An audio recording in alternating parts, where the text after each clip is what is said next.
But yes, it is true that Jake Barber was tasked to infiltrate Greer's camp and kind of try and maybe set up whistleblowers. I don't know. I think the question needs to be asked, did Greer know this?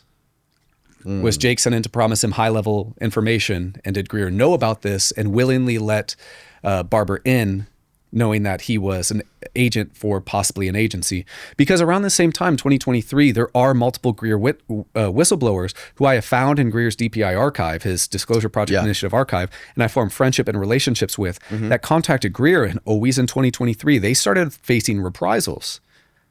They started getting threats to their pension. There's one guy in Greer's archive under the number 10892. This guy talks about being on an alien reproduction vehicle retrieval team at Nellis Air Force Base and kind of witnessing the touchdown of a Sunflower extraterrestrial craft.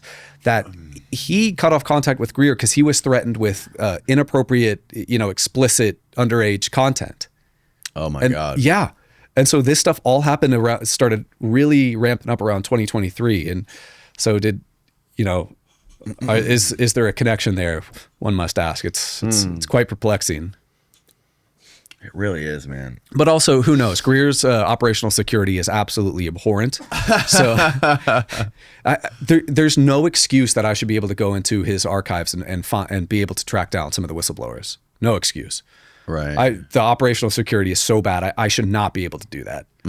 But I'm just glad that it was me who was able to do that with some people and not somebody else, unless agency folks have done that and kind of tracked down whistleblowers and threatened them with their pension. Because some of these high-level whistleblowers have spoken to Greer in the past, because he's really was the only guy to turn to for a long time, right?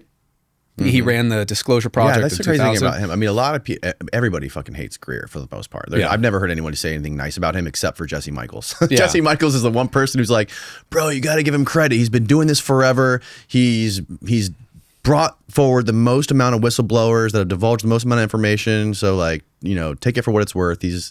He's done more harm than good, or I'm sorry, more good than harm. I've never spoken to Greer. I don't plan to. He and I don't have a good relationship. He called me an intelligence asset. So I'm not too, and he's also hurt many of my friends. So I'm not too high up on Greer. I think that he kind of has his own vested interest in a lot of the testimonies he receives. I think he treats whistleblowers that come to him like his whistleblowers, instead of their own autonomous people that should be directed to, people like David Grush to disclose to, or Senate Select Committee on Intelligence. And so I think it's very complicated, but I'm not a huge fan. I don't really like being called an intelligence asset or him hurting my friends. No, there's definitely some personality quirks there. But what I would like to see is, how he always calls out Lou Elizondo? Yes, he's got this crazy, there's this crazy dynamic between him and Lou Elizondo, and I'd love to hear what you think about that. I would rather err on the side of pushing for disclosure instead of trying to get into interpersonal problems and so forth, especially a character like Lou, who is surrounded by a lot of controversy. Yeah. I do think, and all I'll say is I think more questions need to be asked in documents FOIA'd about his time at CIFA in the early 2000s, the counterintelligence field activity. Oh, yeah. On a pedestal of high level whistleblowers, I put David Grush and then others. But I don't like to engage in the drama, but I would like to see a debate between those two, Greer and Elizondo. That would be really fantastic and interesting to see. Because Greer always calls Elizondo a asset, basically, a disinformation asset. Well, don't they have the same lawyer? Isn't Danny Sheehan represent both of them? Yeah, Sheehan used to work for the Disclosure Project. I don't know if he still does. A lot of people used to work for the Disclosure Project. Leslie Kane, the article of the 2017 New York Times article, she used to work for Stephen Greer back in the early 2000s. And I talked to her I snuck my way in back in November by the UFO hearings into the Disclosure Fund event. And I talked to her a long time. She's brilliant. Leslie?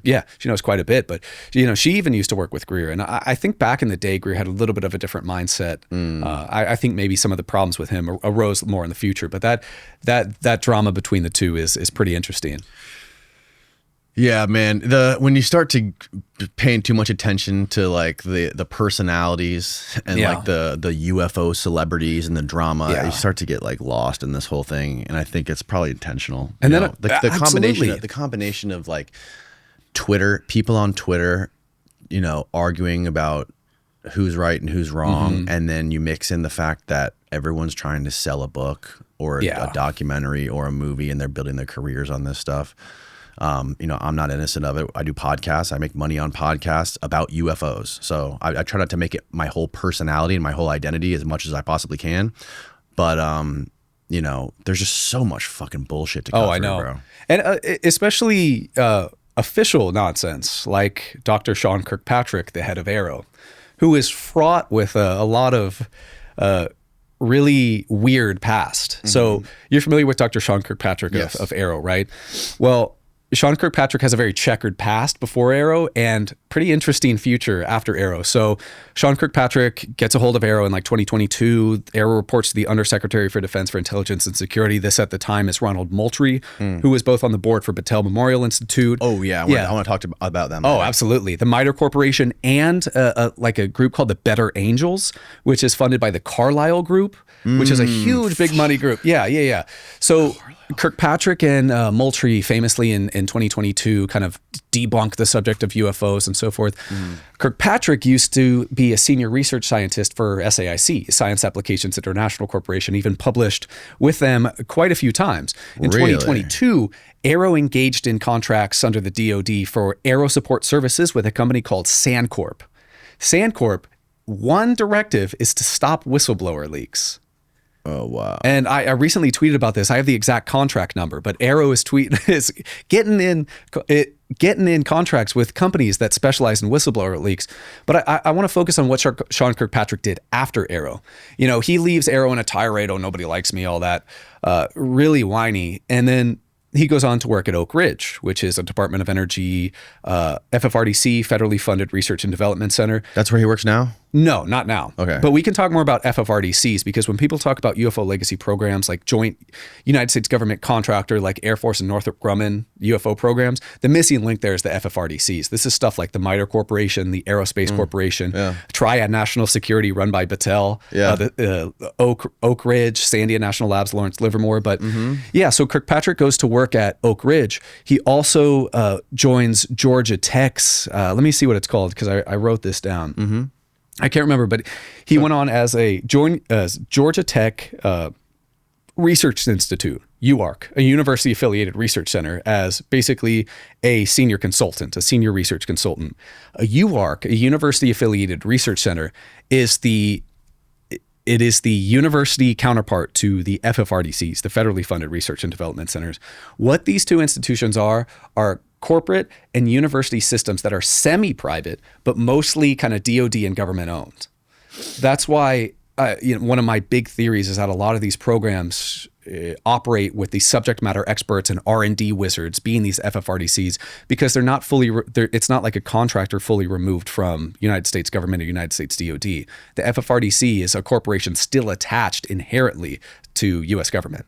Oh, interesting. And we can talk a little bit more about that because there's a lot of interesting ties, such as like this can harken all the way back to Kecksburg and Dr. Eric A. Walker and a lot of that good stuff. But additionally, since 2025, Sean Kirkpatrick, he had formed his own LLC called Nonlinear Solutions.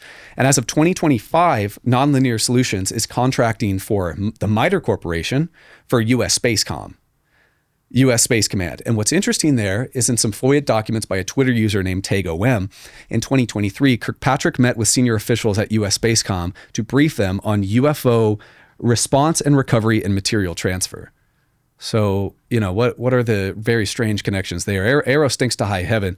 They also are, AARO's also a line organization. You know, they published the AARO Historical Report Volume 1, nonsensical report. I hope somebody who's read the cleared report, the classified report, can tell us why there's no better explanations than the public report, because the cleared report I've heard is just as nonsensical. But there's testimonies that are lied about in there.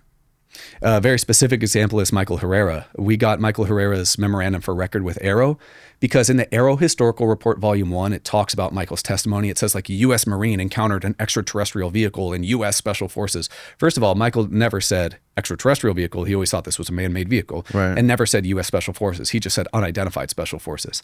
And the memorandum for record, that proves that he never said extraterrestrial or U.S. Special Forces. So if AARO's lying about details that small to make a whistleblower seem a little bit less credible, what else are they lying about in that? And why are they working with whistleblower protection? And why is Sean Kirkpatrick going on to work under MITRE and so forth? These are all questions that must be asked. Is AARO honeypot? Why is Tim Phillips, the deputy director of AARO, badmouthing David Grush on LinkedIn? These are all strange. I talk about the FFRDCs and UARCs. Remember when we had the November House hearings? The Senate also had some UFO hearings with AARO. At the end of 2024, Dr. John Kozlowski, now AARO director, said AARO is now working with FFRDCs and UARCs. What are they doing with them? These are all interesting questions. Yeah, it's interesting to see who doesn't like who and who's saying what about, these other whistleblowers. That's a mess. I mean, it definitely looks good for David Grush that this guy is, saying bad things about him. Because, he's not involved with any that. Obviously, that guy is not, if he's making up and they're manipulating Michael Herrera's testimonies to make him seem more discreditable, there's definitely something there. The more of this stuff I hear, it's just like, it seems like all of this stuff all this stuff from sci-fi movies are becoming reality. Yeah. Like the Jake Barber stuff sounds exactly like Stranger Things. Yeah.